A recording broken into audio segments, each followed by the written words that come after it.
Following the end of World War I, the 1920s were a decade of apparent progress, behind which lurked irreconcilable tensions and dissatisfaction among people whose hopes had been raised by the rhetoric of war and dashed by its outcome. The decade after the end of the war can be divided into two periods: 5 years of painful recovery and readjustment, followed by 6 years of growing peace and prosperity. In 1923, the French occupation of the Ruhr Valley and severe inflation brought Germany to the brink of civil war. Currency reform and French withdrawal from the Ruhr marked the beginning of a period of peace and economic growth beginning in 1924. In China and Japan, conflict over colonies and ownership of various parts of the Asian continent, different views of modernization, and a different understanding of how each should benefit from its participation as an aid to the Allied powers in World War I led to conflicts that would not be reconciled until the Second World War. In the first decades of the 20th century, China was plagued by rapid population growth, an increasingly unfavorable ration of population to arable land, avaricious landlords and tax collectors, and frequent devastating floods of the Yellow River. Japan had few natural resources and very little arable land, and while not troubled by floods, Japan was subject to other natural calamities. Above the peasantry, Chinese society was divided among many groups: landowners, wealthy merchants, and foreigners whose luxurious lives aroused the resentment of educated young urban Chinese. In Japan, industrialization and economic growth aggravated social tensions between westernized urbanites and traditionalists, and between the immensely wealthy zaibatsu and the poor farmers who still comprised half the population. Japanese prosperity depended on foreign trade and on imperialism in Asia. This made Japan much more vulnerable than China to swings in the world economy. China's defeat and humiliation at the hands of an international force in the Boxer Affair of 1900 led many Chinese students to conclude that China needed a revolution to overthrow the Qing and modernize the country. When a regional army unit mutinied in 1911, Sun Yat-sen's Revolutionary Alliance formed an assembly and elected Sun as president of China. But in order to avoid a civil war, the presidency was turned over to the powerful General Yuan Shikai, who rejected democracy and ruled as an autocrat. The Japanese joined the Allied side in World War I and benefited from an economic boom as demand for their products rose. Japan used the war as an opportunity to conquer the German colonies in the northern Pacific and on the Chinese coast, and to further extend Japanese influence in China by forcing the Chinese government to accede to many of the conditions presented in a document called the 21 Demands.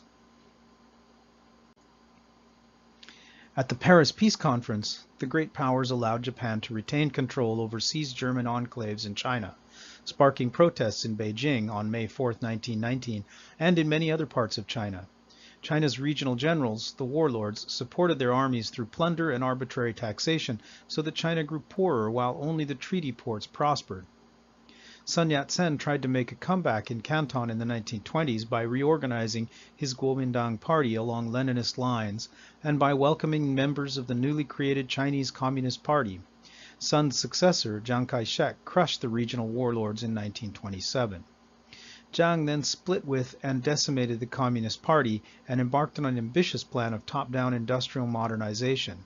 However, Chiang's government was staffed by corrupt opportunists, not by competent administrators. China remained mired in poverty.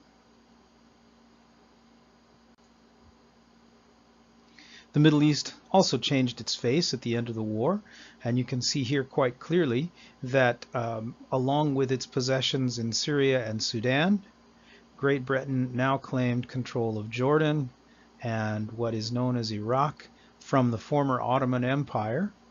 France took control of Syria, and Great Britain also had control of Yemen, Oman, the United Arab Emirates, Qatar, etc. This entire area here. Libya was controlled by Italy, and Algeria and Morocco controlled by France, and then Spain controlled this northern part of Morocco and the southern part of Morocco.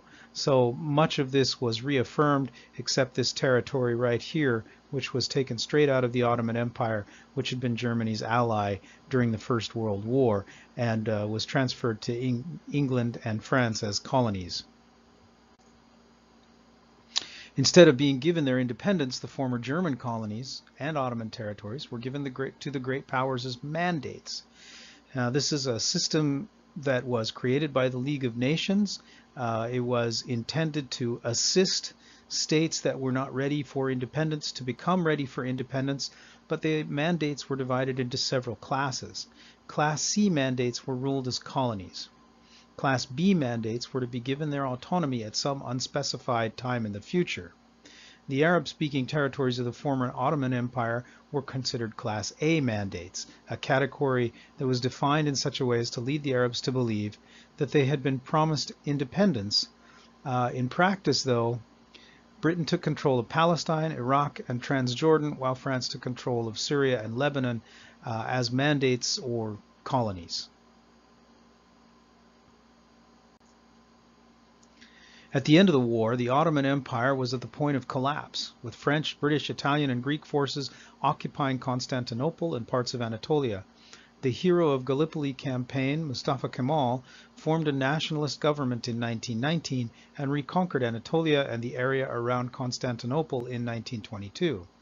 Kemal was an outspoken modernizer who declared Turkey to be a secular republic, introduced European laws, replaced the Arabic alphabet with the Latin alphabet, and attempted to westernize the Turkish family, the roles of women, and even Turkish clothing and headgear.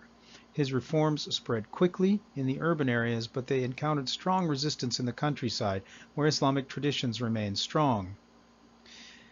In Arab lands and among the Arab people, the question of Palestine was important.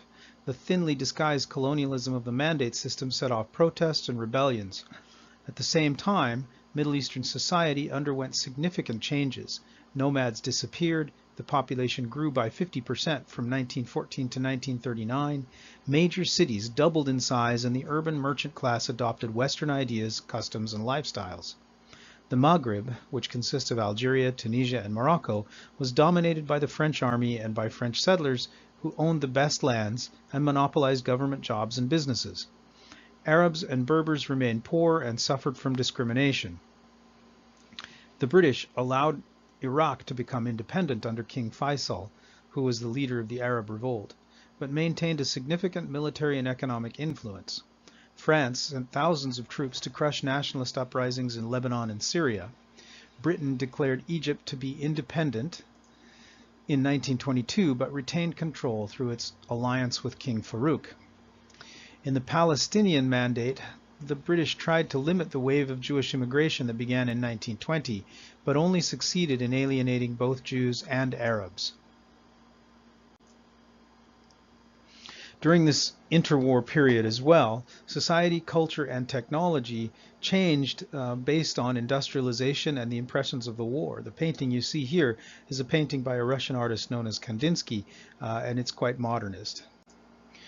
The discovery of subatomic particles, quanta, Einstein's theory of relativity, and different new ideas undermined the certainties of Newtonian physics and offered the potential of unlocking new and dangerous sources of energy.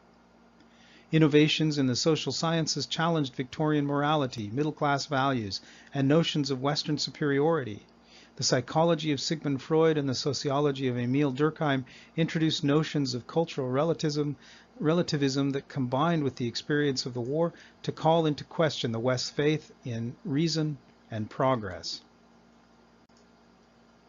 The European and American public was fascinated with new technologies like the airplane and lionized the early aviators, Amelia Earhart, Richard Byrd, and especially Charles Lindbergh. Electricity began to transform home life, and commercial radio stations brought news, sports, soap operas, and advertising to homes throughout North America. Film spread explosively in the 1920s. The early film industry of the silent film era was marked by diversity, with films being made in Japan, India, Turkey, France, Egypt, and Hollywood in the 1920s. The introduction of the talking picture in the United States in 1921, combined with the tremendous size of the American market, marked the beginning of the era of Hollywood's domination of film and its role in the diffusion of American culture. Health and hygiene were also part of the cult of modernity. Advances in medicine, sewage treatment systems, indoor plumbing, and the increased use of soap and home appliances contributed to declines in infant mortality and improvements in health and life expectancy. The skyscraper and the automobile transformed the urban environment. Skyscrapers with load-bearing steel frames and passenger elevators were built in American cities. European cities restricted the height of buildings, but European architects led the way in designing simple, easily constructed, inexpensive, and functional buildings in what came to be known as the international style. Mass-produced automobiles replaced horses in the city streets and led to the construction of far-flung suburban areas like those of Los Angeles. On farms, gasoline-powered tractors began replacing horses in the 1920s, while dams and canals were used to generate electricity and to irrigate dry land. In all, the changes following the end of World War I were revolutionary across the globe.